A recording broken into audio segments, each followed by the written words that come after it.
terakhir saudara, camkanlah baik-baik. Sakaria, Tuhan mengingat Anda. Dan Berekia, Tuhan memberkati kita dan hidup tepat pada waktunya.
Shalom jemaat yang dikasihi Tuhan, dimanapun Anda berada sore hari ini, satu kemurahan Tuhan, kita boleh mengikuti ibadah sore hari ini, ibadah online.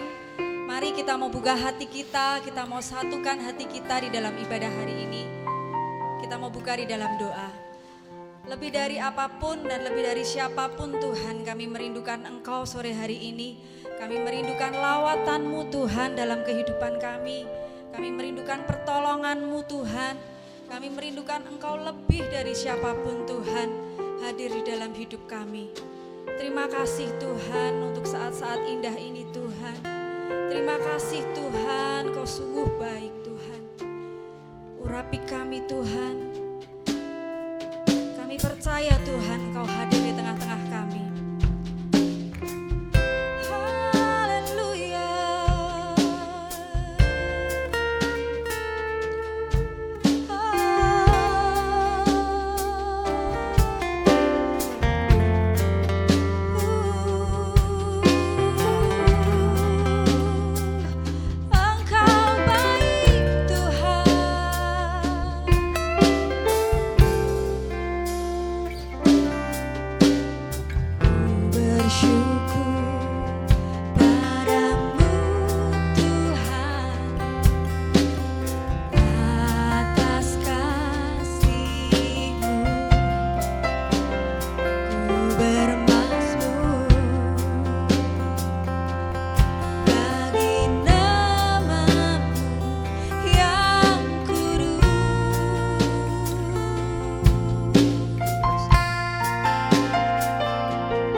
berdiam dekat di hatimu.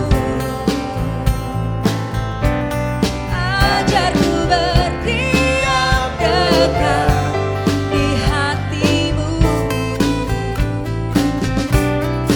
Ajarku berdiam dekat di hatimu.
Shalom, selamat sore.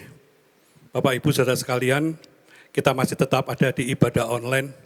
Sebelum firman Tuhan disampaikan, mari kita berdoa supaya firman Tuhan itu menjadi pesan berita Tuhan dalam diri kita dan mengubah hidup kita. Mari kita berdoa. Tuhan Yesus yang mengasihi kami percaya Tuhan kalau Engkau selalu ada di tengah-tengah kami sesuai dengan janji firman-Mu. Dan Engkau selalu Tuhan peduli akan kehidupan kami pribadi, tiap pribadi. Kami tidak merasakan kehadiran Engkau secara pribadi dalam hidup kami Tuhan. Kadang-kadang kami juga melupakan Engkau, tapi Engkau tidak akan melupakan kami. Selamanya Engkau akan ingat hidup kami secara pribadi, anak-anak-Mu yang berharap kepada Engkau, yang percaya kepada Engkau Tuhan. Berkati kami semuanya Tuhan, di posisi kami tahu akan kami membutuhkan Tuhan. Firman-Mu yang akan memperkuat iman percaya kami.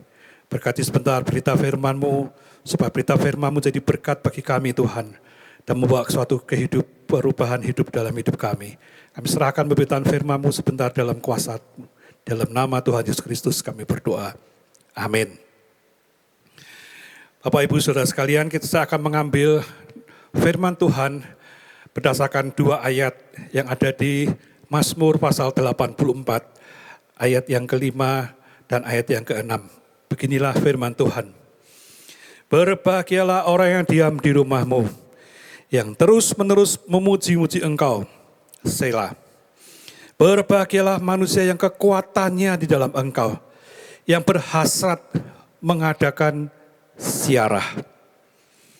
Nah, bahasa Indonesia menerjemahkan ayat ini berbahagialah. Dalam bahasa Inggris disebutkan blessed, atau diberkatilah. Berbahagia dalam hal ini memiliki arti diberkatilah. Jadi ayat ini bisa dikatakan diberkatilah orang yang diam di dalam rumah-Mu, yang terus-menerus memuji Engkau. Suatu bagian, dan kemudian dikatakan lagu itu selah, berhenti. Kemudian yang berikutnya dikatakan berbahagialah, diberkatilah manusia yang kekuatannya di dalam Engkau, yang berhasrat mengadakan ziarah. Nah, bagian yang pertama dikatakan berkatilah orang-orang yang diam di dalam rumah-Mu. Ada suatu ayat yang sangat menjadi ayat pedoman pada waktu saya masih remaja. Dan ayat ini adalah merupakan ayat dari istri saya. Pada saat dulu menjadi pacar saya, kita sama-sama mengasuh suatu penerbitan namanya Santapan Rohani. Berisi ayat-ayat firman Tuhan yang kita ambil dari beberapa terjemahan, yang kita ambil dari tulisannya The Touch dan sebagainya, dan kita terjemahkan itu dalam sampai ke 5 tahun kira-kira kita berdua mengasuh penerbitan itu, walaupun pada saat itu masih distensil. Nah, satu ayat yang mengetuk pada waktu itu adalah di Mazmur pasal 27 ayat yang keempat. Demikian ayat ini mengatakan, satu hal yang telah kuminta kepadamu Tuhan, inilah yang kuingini, diam di rumah Tuhan seumur hidupku, menyaksikan kemurahan Tuhan dan menikmati bait-Nya. Loh, masa ini masa sedang social distancing. Kita sama-sama di rumah, ibadah online. Tapi kenapa saya membacakan ayat ini? Satu hal telah kuminta kepadamu Tuhan, itulah yang kuingini, diam di rumah Tuhan seumur hidupku, menyaksikan kemurahan Tuhan dan menikmati bait-Nya. Luar biasa. Kenapa ayat ini pada saat itu menjadi berkat bagi kami ketika kami mengetik ayat itu di majalah yang kami terbitkan. Pada waktu itu pacar saya mengatakan begini, dia kasih garis merah pada ayat ini. Ayat ini ketika saya mengetik memberkati saya. Mengapa? Nah, apa artinya diam? Diam di rumah Tuhan. Diam di rumah Tuhan berarti tinggal di rumah Tuhan. Nah, rumah Tuhan itu apa? Rumah Tuhan itu adalah rumah tempat kediaman Tuhan. Rumah tempat Tuhan itu ada. Dan rumah tempat di mana Tuhan itu ada hadiratnya di situ. Nah, bicara mengenai hadirat, kadang-kadang ada satu kelakar begini. Kalau saya sudah pulang rumah, kadang-kadang, maaf asisten pembantu saya itu enggak tahu kalau saya sudah pulang rumah. Tapi ketika ditanya, apakah Bapak ada di rumah? Dia menjawab, ada, padahal dia belum melihat saya pulang ke rumah. Kenapa dengan yakin dia mengatakan, saya ada di rumah? Karena dia merasakan kalau saya ada di rumah ada sesuatu yang terjadi. Ada sesuatu, biasanya dulu pada waktu saya masih pernikahan usia awal itu ketika belum ada TV yang seperti sekarang ini, belum ada medsos dan sebagainya. Kalau saya pulang ke rumah, saya hidupkan sound system set saya. Saya hidupkan kemudian saya setel lagu-lagu rohani. Jadi begitu saya ada di rumah, itu tipnya itu langsung berbunyi. Sound systemnya cukup bagus, ya Kenwood. Milik saya itu Kenwood, jadi sound systemnya cukup bagus, sound systemnya bagus sekali, jadi berbunyi. Dan bunyinya itu menuju seluruh ruangan. Ada atmosfer puji-pujian di rumah saya ketika saya sampai ke rumah. Dan itu waktu saya mengatakan ada di rumah, karena apa? Ada suara tip yang berbunyi. Nah, ada orang mengatakan, sudah ada belum? Orang ini misalnya suamimu sudah ada belum? Ada, kenapa? Baunya. Pakaian baru dari perpergian, baunya sudah dicium di sana sini. Oh, ini bau suami. Anjing saya, ketika saya ada di depan pintu, klakson mobil saya, anjing saya di dalam itu seperti bel hidup yang berbunyi, menyala kuk kuk kuk kuk kuk kuk. Karena dia merasakan, oh ini Tuhannya sedang pulang.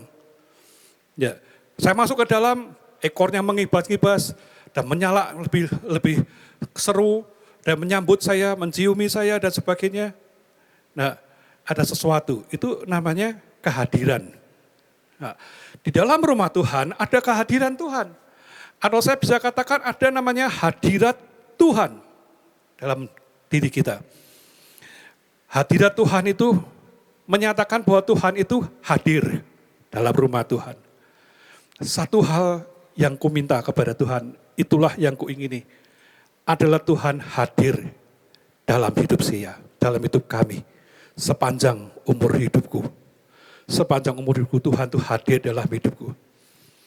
Nah, ada suatu cerita, yaitu ketika Yakub itu ada di tempat yang sekarang namanya, kemudian diberi nama Betel, di Kejadian pasal 28. Yakub itu tiba di satu tempat, ayat 10 itu mengatakan mimpi Yakub di Betel, ya. Kemudian dia bermimpi, dia melihat ya ada suatu di bumi, ada suatu didirikan sebuah tangga yang ujungnya sampai ke langit. Tampaklah malaikat-malaikat Allah turun naik di tangga itu dan berdirilah Tuhan di sampingnya dan berfirman, "Akulah Tuhan, akulah Abraham nenekmu, akulah Allah Abraham nenekmu dan Allah Ishak. Dan tempat engkau berbaring ini akan kuberikan kepadamu, kepada keturunanmu." Tapi ayat 15 mengatakan, "Sesungguhnya aku menyertai engkau dan aku akan melindungi engkau kemanapun engkau pergi dan aku akan membawa engkau kembali ke negeri ini sebab aku tidak akan meninggalkan engkau." Nah, ayat 16 dikatakan, ketika Yakub bangun dari tidurnya, berkatalah ia, "Sesungguhnya Tuhan ada di tempat ini dan aku tidak mengetahuinya." Waduh, kata-kata yang aneh. Dia mimpi pada waktu itu, mimpi yang sangat dahsyat.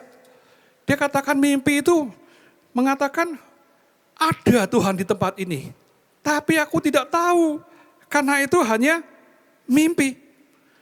Dan biasanya tidak semua yang kalau kita mimpi itu akan berkesan kepada kita dan diceritakan keesok harinya. Tapi mimpi ini sangat jelas bagi Yakub sehingga dia mengatakan Tuhan itu ada di sini. Tapi aku tidak mengetahuinya. Nah, diam di rumah Tuhan, itu Tuhan hadir dalam hidup kita. Tapi kadang-kadang kita melupakan kehadiran Tuhan. Kita tidak tahu bahwa Tuhan itu hadir dalam hidup kita. Oh, hanya mimpi saja. Oh, itu hanya bayangan-bayangan saya saja. Hanya konsep-konsep saya saja. Tuhan tidak hadir dalam hidup saya secara pribadi. Nah, tadi Mazmur 84 mengatakan, diberkatilah seorang yang diam dalam rumahmu, yang terus-menerus memuji-muji engkau. Diberkati ya, kalau Tuhan itu, kita itu diam dalam rumah Tuhan. Tuhan itu hadir dalam hidup kita. Kalau Tuhan hadir dalam kita secara pribadi, diberkatilah. Nah, kadang-kadang kita tidak menyadari sampai dalam Amsal pasal yang ketiga dikatakan. Amsal pasal yang ketiga ayat yang kelima. Ayat yang keenam, maaf. Akuilah dia dalam segala lakumu, maka ia akan meluruskan jalanmu.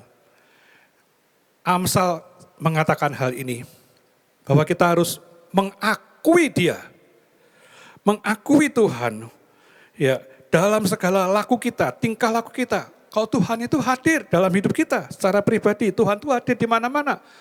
Tuhan itu maha tahu, Tuhan itu maha hadir di mana-mana. Tapi kadang-kadang satu hal yang kita lakukan, melupakan Tuhan. Kita lupa kalau Tuhan itu hadir. Nah, ada juga orang itu diberkati.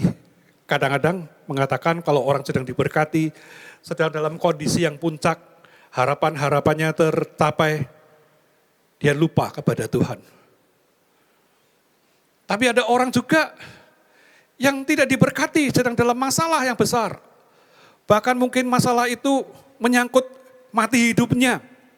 Orang-orang sedang sakit terminal, sakit-sakit yang membawa kepada kematian dan sebagainya. Orang-orang sedang dalam bencana, sedang mengalami suatu mara bahaya, malapetaka dan sebagainya. Dia merasa Tuhan itu tidak hadir.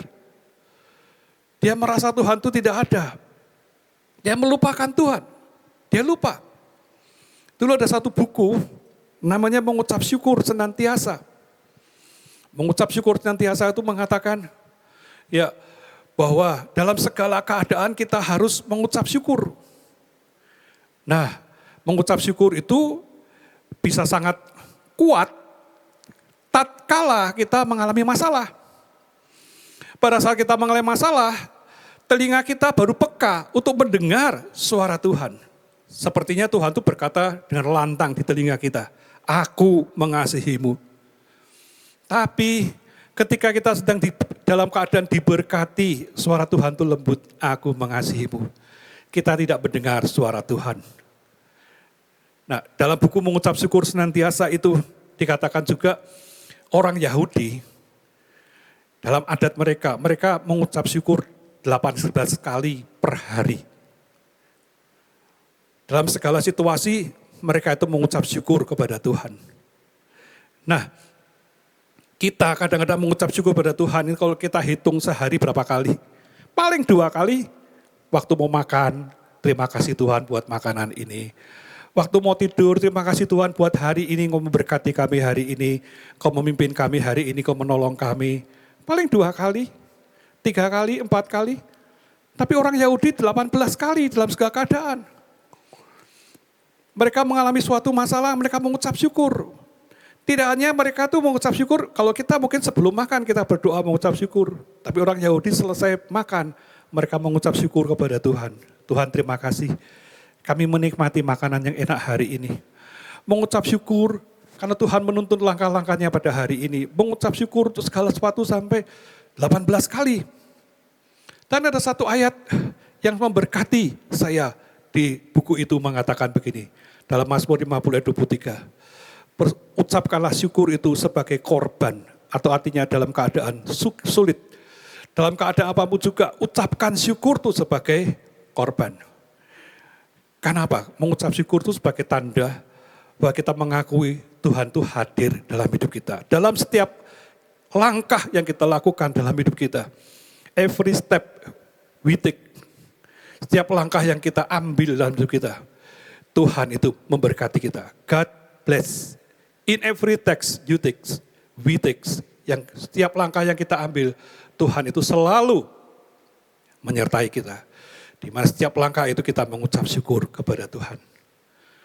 Orang yang mengucap syukur kepada Tuhan, mengakui Tuhan hadir dalam dirinya. Nah, ayat ini mengatakan berbahagialah orang yang diam di dalam rumah Tuhan. Kan ada puji-pujian, ada ucapan syukur, ada sukacita, ya, pada waktu diam di dalam rumah Tuhan. Nah, kemudian yang kedua, diberkatilah atau berbahagialah, diberkatilah manusia yang kekuatannya di dalam engkau, yang berhasrat mengadakan ziarah. Nah, saya bisa katakan begini, hidup kita itu suatu perjalanan.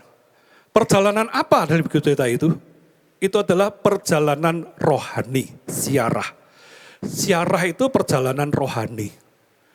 Nah, orang yang berhasrat mengadakan perjalanan rohani butuh kekuatan supaya bisa memberikan kekuatan pada orang itu memenuhi hasratnya dalam perjalanan rohani. Dan kekuatan itu bukan kekuatan dirinya sendiri, tapi kekuatan dari Tuhan. Tuhan memberikan kekuatan supaya kita bisa menjalani perjalanan rohani kita. Kita tidak bisa berjalan tanpa perjalanan rohani. Nah, maaf, ada satu hal dalam kitab Kejadian pasal 12. Ketika sampai pasal yang ke-11 Kejadian itu, kitab Kejadian pasal 11, kita mengerti Kejadian pasal 11 itu adalah masalah Tuhan menyerahkan segenap bangsa itu, kemudian menjadi suku-suku dan berbicara dengan berbagai macam bahasa. Mereka terserak. Sepertinya, dari pasal 1 sampai 11 itu, sepertinya ada satu kesan, Tuhan sepertinya gagal dengan manusia ini. Karena ternyata manusia itu semakin jauh, semakin tenggelam ke dalam dosa. Nah, mengapa kita tenggelam dalam dosa? Ketika Adam dan Hawa melanggar firman Tuhan, memberontak kepada Tuhan, dan mereka mengambil buah itu, mereka jatuh ke dalam dosa. Maka mereka itu terjatuh dalam namanya hukum dosa dan hukum maut. Hukum dosa dan hukum maut itu adalah mau tidak mau, suka tidak suka, senang atau tidak senang, selalu akan diseret untuk berbuat dosa. Selalu akan diseret kepada kematian, kepada maut. Mau tidak mau itu hukum dosa dan hukum maut. Tidak bisa orang melepaskan dari hukum ini. Karena hukum ini seperti gaya gravitasi yang selalu menarik. Paulus mengatakan dalam Roma pasal 7 ayat 19, aduh, aku ingin melakukan yang baik, tapi yang jahat selalu timbul. Aku ini manusia celaka, tapi bersyukur Tuhan memberikan kekuatan kepadaku. Nah, itu luar biasa. Nah, kita nggak bisa dalam perjalanan itu, dosa selalu menyeret kita. Masalah-masalah selalu ada dalam kehidupan kita. Seperti kita alami sekarang ini, kapan ya berhenti masalah penyebaran virus corona ini? Kapan ya berhenti di rumah saja? Ada banyak orang yang mengatakan, aduh aku sudah kepingin lagi sama-sama dengan teman-teman saya merayakan ulang tahunnya, makan bersama, kita kemudian bergurau bersama sampai malam dan sebagainya. Aku kepingin makan ini, makan itu, kepingin dengan keluarga setiap hari kalau misalnya rutin makan tiap hari, tiap saat dengan keluarga, kepingin rindu sekali. Saya juga begitu. Saya tiap seminggu sekali dengan keluarga saya, dengan cucu-cucu saya, pasti makan di luar. Untuk fellowship dengan mereka. Lama tidak ketemu dengan anak saya, dengan cucu saya.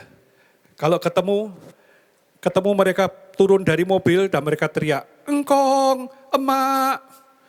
Tapi dikatakan, engkong jangan nempel Olin, namanya Caroline. Engkong jangan nempel Olin sebelum engkong mandi ya. Wah, aku kangen ketemu. Tapi kemudian ada cara yang memisahkan. Waduh, sedih rasanya gitu. Tapi sekarang engkong sudah mandi. Engkong sudah mandi sana engkong. Kalau sudah mandi aku mau nempel sama engkong. Nah, kalau dia sudah saya mandi, kemudian dia datang pada saya, dia cium saya. Kangennya bukan main. Itu suasana-suasana yang kita rindukan.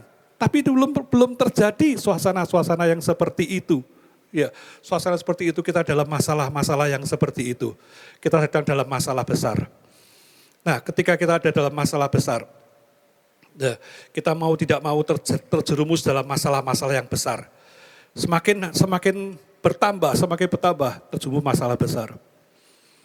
Ada di WA, teman-teman saya tanya pada sini, ini gejala apa ya? Corona ini menyerang, ini gejala apa? Apakah ini sudah akhir zaman? Saya katakan, memang ini sudah akhir zaman. Ketika Tuhan Yesus datang ke dalam dunia ini namanya sudah masa akhir zaman. Loh, yang maksudnya ini, apa ini sudah masa kedatangan Tuhan? Katanya nanti setelah masalah virus corona ini akan diikuti juga dengan suatu penyakit yang lebih menggemparkan lagi. Dan saya katakan, jangan kita terkecoh. Banyak orang mengatakan, oh ini sudah masuk masa penghukuman. Ini masuk masa tribulasi. Tribulasi artinya masuk masa sengsara besar. Nah, saya katakan pada teman saya ini begini, kamu jangan takut, ini belum masuk masa tribulasi. Ini masih tanda-tanda umum yang ada di Matius 24. Ini belum masuk masa tribulasi. Kalau itu sudah masuk masa tribulasi, kita tidak akan mengalami masa tribulasi itu. Kita tidak akan ada di masa sengsara besar. Karena apa? Kita sudah mengalami ada pertemuan di udara. Nah, sekarang kapan ada pertemuan di udara? Belum kita alami. Jangan takut, itu hanya orang menghubung-hubungkan kemudian dengan penghukuman Tuhan yang semakin banyak, semakin membuat orang makin takut, semakin paranoid dan sebagainya. Ya, semakin takut, tidak seperti itu. Orang jadi kacau menafsirkan firman Tuhan. Ada banyak hal orang kemudian menjadi masalah-masalah seperti itu. Nah, karena masalah-masalah terjadi pada manusia sekarang juga. Kemudian Tuhan mengambil Abram. Nah, Kejadian pasal 12 itu menceritakan Abram itu dipanggil oleh Tuhan untuk dijadikan apa? Umatnya. Tuhan sekarang menunjuk suatu Abraham, satu umat Tuhan, yang dimana umat itu akan diberkati. Dan Abraham itu, dan Kejadian pasal 12 ayat 1 sampai 2, katakan begini, ya, berfirmanlah Tuhan kepada Abram, ya, pergilah dari negerimu dan dari sanak saudaramu dan dari rumah bapamu. Dari rumah bapamu ini ke negeri yang akan kutunjukkan kepadamu. Aku akan membuat engkau menjadi bangsa yang besar dan memberkati engkau serta membuat namamu masyhur dan engkau akan menjadi berkat. Nah, mulailah Abram mengadakan ziarah perjalanan rohani bersama dengan Tuhan. Dengan bagaimana Abraham mengadakan perjalanan ziarah ini? Ada dua hal yang dilakukan berdasarkan firman Tuhan. Dia bertindak pergi, karena firman Tuhan mengatakan pergilah kamu. Dari sanak keluargamu, dari tempatmu pergi ke tempat yang akan kuberikan kepadamu. Pergi, firman Tuhan. Dan Abram juga mengadakan perjalanan ziarah ini berdasarkan apa? Janji, aku akan menjadikan kamu bangsa. Menjadi berkat bagi bangsa-bangsa. Di dalam diri Abraham akan ada benih Mesias itu. Yang akan memberkati seluruh dunia itu. Akan lahir melalui benih Abraham, benih umatnya ini. Ya. Nah, Abraham disuruh pergi. Modalnya dua, firman Tuhan dan janji Tuhan. Ternyata bahwa pada waktu modal dua ini, kenapa Abraham itu sanggup melakukan dengan modal dua ini? Karena dia punya satu yang namanya iman kepada Tuhan. Dalam Ibrani pasal yang ke-11, Ibrani pasal ayat 8, dikatakan begini. Karena iman Abraham taat ketika ia dipanggil untuk berangkat ke negeri yang akan diterimanya menjadi milik pusakanya. Lalu ia berangkat dengan tidak mengetahui tempat yang ia tuju. Nanti dia akan punya milik pusaka. Milik pusaka dia itu di tempat yang tidak dimengerti. Tapi dikatakan karena iman taat. Nah, apa tuh definisi iman itu sebetulnya? Ayat yang ke-6 itu sebetulnya mengatakan begini dari Ibrani 11. Tetapi tanpa iman tidak mungkin orang berkenan kepada Allah. Sebab barang siapa berpaling kepada Allah, ia harus percaya bahwa Allah itu ada. Dan bahwa Allah memberi upah kepada orang yang sungguh-sungguh mencari dia. Iman itu artinya sebetulnya bisa didefinisikan sebagai kesungguhan yang sungguh-sungguh untuk mencari Tuhan. Itu iman. Sungguh-sungguh kita cari Tuhan. Bersungguh-sungguh datang kepada Allah dan percaya kepada Tuhan. Apa yang dipercayai? Allah itu adalah pencipta kita. Allah itu adalah Allah memiliki sifat kebaikannya, sumber pertolongan, sumber keselamatan. Allah itu yang menguduskan kita. Allah memberikan kita berkat-berkatnya. Allah membentuk kita menjadi suatu bentuk yang Tuhan inginkan. Allah memberikan kita destiny, tujuan hidup kita yang pasti kemana kita akan pergi. Nah, kadang-kadang perjalanan hidup kita kadang-kadang diumpamakan seperti kapal. Kalau perjalanan hidup kita seperti kapal, di manakah Tuhan? Tuhan diumpamakan seperti jurumudi. Jurumudi ini adalah orang yang membawa kapal itu pergi. Membawa kapal itu berlayar. Ketika mengalami badai, jurumudi ini yang berusaha menyelamatkan seluruh penumpang kapal itu supaya bisa melewati badai. Jurumudi ini juga, nahkoda ini membawa kepada satu tujuan. Ketika mampir ke pelabuhan-pelabuhan yang indah, wah bisa menikmati suatu keindahan yang luar biasa. Saya pernah naik cruise dan kita mampir ke satu tempat di Jerman. Tempat itu kemudian kita naik bis, kita pergi namanya Black Forest. Ternyata hutan yang sangat indah sekali. Kenapa disebut Black Forest? Karena hutan itu sudah demikian banyak tumbuh-tumbuhannya, pohon-pohon pinus dan pohon-pohon yang banyak sehingga warnanya jadi hitam. Nah, di sana itu sampai di puncak dari Black Forest itu kita lunch, makan siang. Makan siangnya apa? Makan siangnya semuanya sayur mentah semua. Wah, saya katakan, waduh ini sedang lapar-laparnya. Kenapa? Makan siangnya cuma sayur-sayuran. Tapi sekali itu dalam kehidupan saya mengalami walaupun itu cuma makan sayuran. Tapi perut ini bisa kenyang. Karena sayur-sayurannya itu segarnya bukan main. Nah, satu nahkoda bisa membawa kita pada satu tujuan yang seperti itu. Kita bisa menikmati hidup kita. Kita bisa menikmati betapa hebatnya dunia ini yang Tuhan ciptakan bagi kita. Nah, hidup seperti itu. Nah, tetapi ternyata Abram, ketika dia sampai ke Sichem, kemudian membuat kemah di situ, dia tinggal di Sichem, apa yang terjadi? Orang-orang di sekitar itu mulai menilai Abram. Dan dia mengatakan, oh Abram ini orang asing yang datang ke tempat ini untuk membuat kemah di sini, itu pekerjaannya cuma tukang angon domba. Pekerjaannya cuma gembala. Maka dia namakan suku Ibrani. Sebetulnya suku Ibrani itu satu julukan yang merendahkan mereka. Orang yang punya pekerjaan yang rendah, hanya gembala saja. Ternyata tidak seperti yang dibayangkan. Ya. Dan dalam perjalanan hidupnya, Abram itu mengalami banyak bencana juga. Kekeringan, kelaparan, harus pergi mencari makanan ke Mesir, harus pergi ke sana, hampir saja Sarai itu hilang dari dia, diambil oleh Abimelekh. Penderitaan dialami, ternyata dalam perjalanan hidupnya bukan perjalanan yang enak. Ada sesuatu bencana-bencana di sana. Tapi Abraham ini karena punya iman yang taat, dia bisa bertahan dengan iman yang taat itu. Nah, kemudian kita lihat bahwa Abraham itu ternyata iman yang taat itu akan diuji. Bagaimana diuji? Sebetulnya melalui Sarai.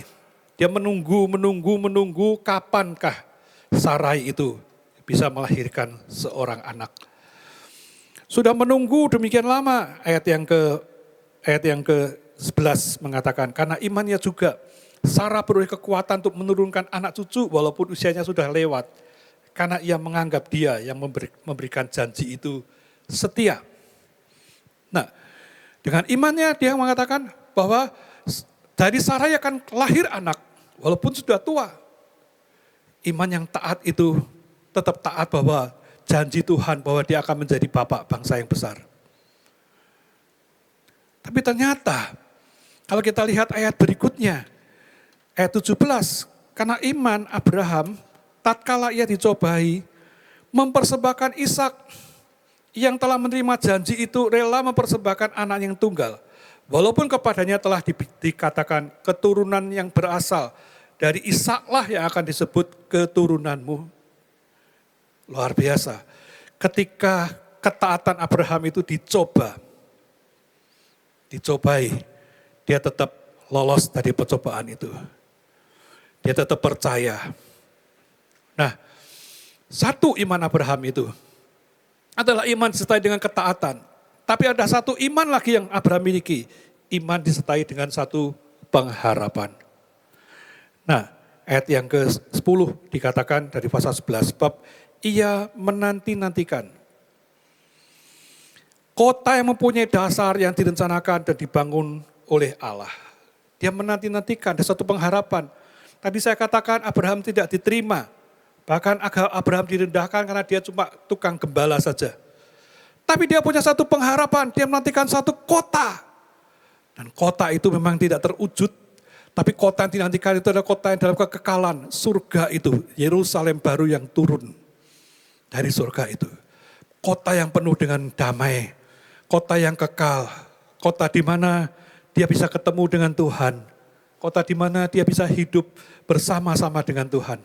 Ada hidup kekal di sana. Kota itu.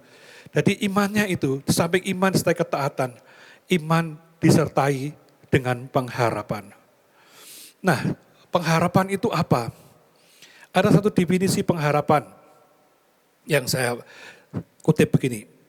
Pengharapan itu atau namanya asa adalah bentuk dasar dari kepercayaan akan sesuatu yang diinginkan, akan didapat atau suatu kejadian akan berbuah kebaikan di waktu yang akan datang. Sesuatu yang diinginkan akan didapat. Atau suatu kejadian akan berbuah kebaikan di waktu yang akan datang. Walaupun kita melihat itu pengharapan. Kita lihat sekarang kalau kita lihat definisi ini diterapkan pada masa sekarang ini virus corona. Kita juga punya pengharapan. Setelah selesai masalah virus ini ada apa? Gambaran-gambaran di depan kita itu gambaran-gambaran yang jelek. Masalah ekonomi, masalah macam-macam. Ya, belum masalah usaha kita yang mungkin sudah hampir kolaps. Atau sudah mem-PHK orang. Masalah juga hubungan sosial. Ternyata bahwa di Wuhan itu setelah kejadian kemarin pada waktu lockdown di Wuhan. Sekarang banyak pasangan-pasangan suami istri yang tinggal di rumah itu ingin bercerai. Atau dikatakan angka perceraian di sana meningkat. Loh ternyata di rumah kalau kok malah terjadi konflik, malah bercerai. Sepertinya hal-hal yang digelap di depan, tapi kita percaya harapan atau pengharapan itu. Segala suatu kejadian yang kita alami itu pasti akan berbuah kebaikan bagi kita. Di balik dari peristiwa ini ada kebaikan bagi orang percaya kepada Tuhan. Amin. Kita akan mengalami satu kebaikan dari Tuhan. Itu pengharapan. Abraham punya pengharapan yang kuat dalam Tuhan. Nah, meskipun kadang-kadang yang namanya pengharapan itu bentuknya abstrak. Belum kelihatan ya, belum nampak. Tapi ketika pengharapan diyakini dengan iman, ya bahkan pengharapan itu masih dalam angan-angan kita, dibatin oleh kita sekalipun. Tapi kalau didasari dengan iman, maka pengharapan itu akan terwujud. Apa yang kita harapkan akan terwujud. Hidup ini yang diharapkan apa? Kalau Abraham mengharapkan suatu kota yang akan dibangun, hidup yang diharapkan adalah bukan kita mengharapkan bahwa kita akan menjadi orang yang paling kaya di dunia ini. Kadang-kadang itu tujuan-tujuannya yang disampaikan. Kita akan menjadi orang yang tapi lebih dalam hal bendawi. Lebih-lebih dalam hal jasmani. Lebih-lebih dalam hal duniawi. Kita senang menjadi semacam itu. Tapi harapan yang baik yang kita lakukan, Tuhan memelihara iman kita. Dan nanti pada akhirnya Tuhan akan memberkati kita. Abraham hidup dalam pengharapan. Nah, pengharapan itu adalah keyakinan akan masa depan yang lebih baik. Pengharapan itu akan menjadi suatu motivasi bagi hidup kita untuk kita selalu maju, selalu bergerak, tidak diam di satu tempat. Kita selalu berusaha untuk berubah, tidak pada satu tempat. Itu pengharapan. Kita selalu mempercayai ada peningkatan dalam hidup kita. Nah, kalau kita lihat Abraham mengalami peningkatan dalam hidupnya, meskipun dia seorang gembala yang direndahkan. Tapi ternyata bahwa Abraham itu diberkati Tuhan luar biasa. Bukan hanya diberkati secara pribadi Abraham, kan kemudian diganti nama menjadi Abraham. Tapi keturunannya pun diberkati Tuhan. Ishak diberkati Tuhan juga. Yakub diberkati Tuhan. Umat Tuhan, orang-orang Yahudi sekarang diberkati Tuhan. Luar biasa. Orang-orang Israel, bagaimanapun juga umat yang diberkati Tuhan itu memiliki satu kelebihan, keunggulan dibanding dengan bangsa yang lain. Mereka selalu di depan. Satu hal yang dilakukan itu kadang-kadang menakjubkan. Bagaimana Israel menolong Ethiopia, yang negara itu kekurangan air sampai kelaparan. Kalau kita melihat video-video yang di Ethiopia itu anak-anak tinggal kulit berbungkus tulang, ya, atau tulang berbungkus kulit, ya tinggal itu saja. Tetapi kemudian kita lihat Israel mengajari orang Ethiopia ini bagaimana menangkap air yang di udara itu, dikondensasi dan menjadi air, dan air itu dibutuhkan untuk pertanian. Sekarang pertanian di Ethiopia itu, yang dulu negara kering kerontang, sekarang pertaniannya luar biasa. Menjadi tempat yang subur, menjadi tempat yang sekarang di dunia termasuk tempat yang tidak kekurangan pangan karena teknologi dari orang Yahudi. Luar biasa. Ya, Tuhan punya pengharapan. Nah, harapan itu kadang-kadang akan memberikan energi bagi orang itu untuk bertindak, untuk maju. Kalau kita punya pengharapan, kita tidak berhenti satu tempat. Maju. Jangan kalah dengan keadaan seperti ini. Kita mau kalahkan keadaan seperti ini dengan kuasa Tuhan. Diberkatilah orang yang kekuatannya pada waktu perjalanan rohani, kekuatannya itu dari Tuhan. Kekuatan dari Tuhan akan membuat kita tidak kalah dengan situasi dunia ini. Tapi kita akan menjadikan pemenang. Pada waktu kemarin hari kenaikan Tuhan Yesus, saya memberikan salam kepada teman-teman saya. Saya katakan begini, kematian Tuhan mengalahkan maut. Tapi kebangkitan Tuhan, kebangkitan Tuhan itu mengalahkan maut. Dan kedua saya katakan, kebangkitan Tuhan menjadikan kita lebih dari pemenang. Nah, Bapak Ibu Saudara sekalian, firman Tuhan itu mengatakan diberkatilah orang yang diam di dalam rumah Tuhan. Karena di situ Tuhan hadir dalam diri kita. Diberkatilah orang kekuatannya di dalam Tuhan dan berhasrat mengadakan perjalanan ziarah yang punya hasrat. Kalau kita ingin mengadakan perjalanan rohani, maka kita butuh kekuatan dari Tuhan. Kiranya kekuatan dari Tuhan itu menyertai kita sepanjang umur hidup kita.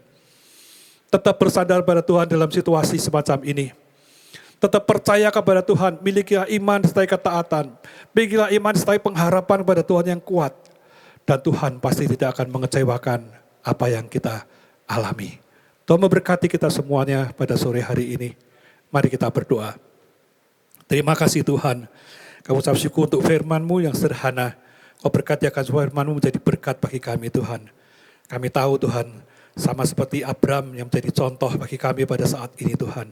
Kami mau menjalani hidup kami Tuhan dengan sertai iman yang sertai dengan ketaatan dan pengharapan yang teguh di dalam Engkau.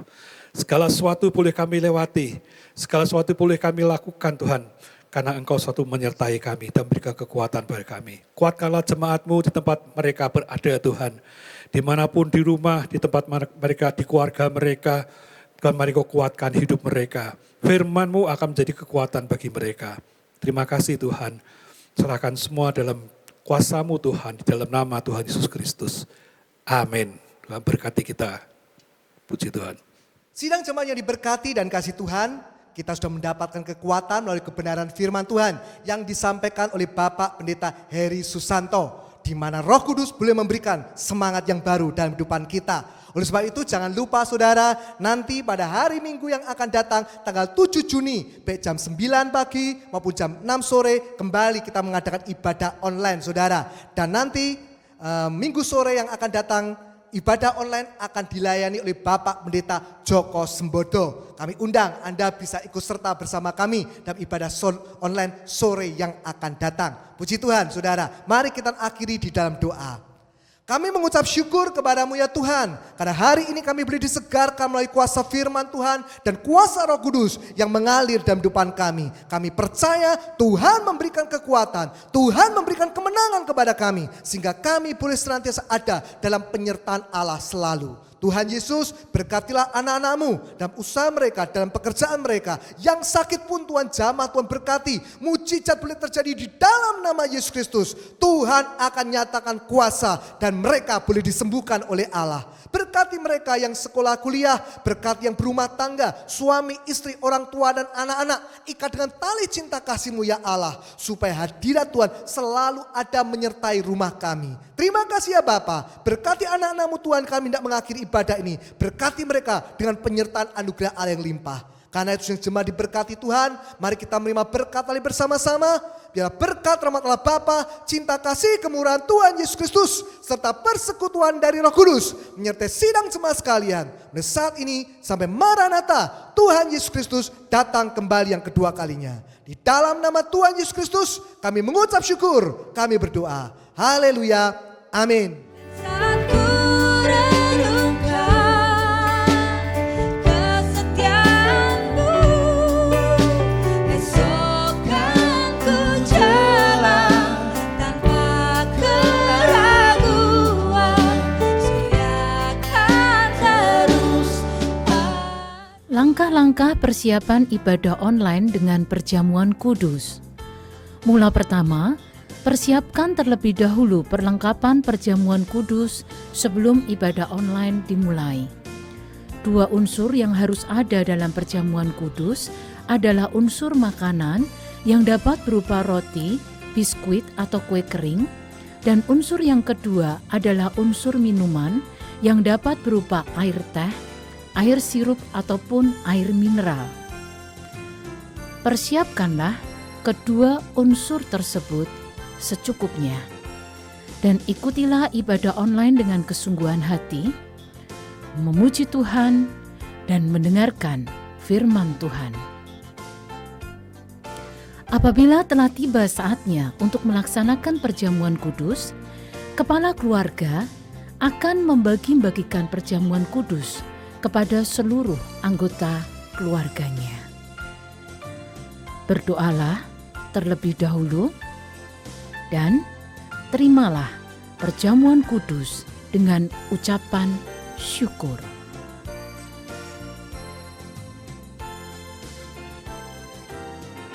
Ikutilah pelaksanaan perjamuan kudus di bawah pimpinan Bapak Gembala. Percayalah, dimanapun Bapak Ibu Saudara melaksanakan perjamuan kudus dengan kesungguhan hati, maka Tuhan hadir dan menyucikan kita, mengikat kita dalam satu tubuh Kristus yang dikuduskannya. Dan terimalah berkat Tuhan melalui perjamuan kudus.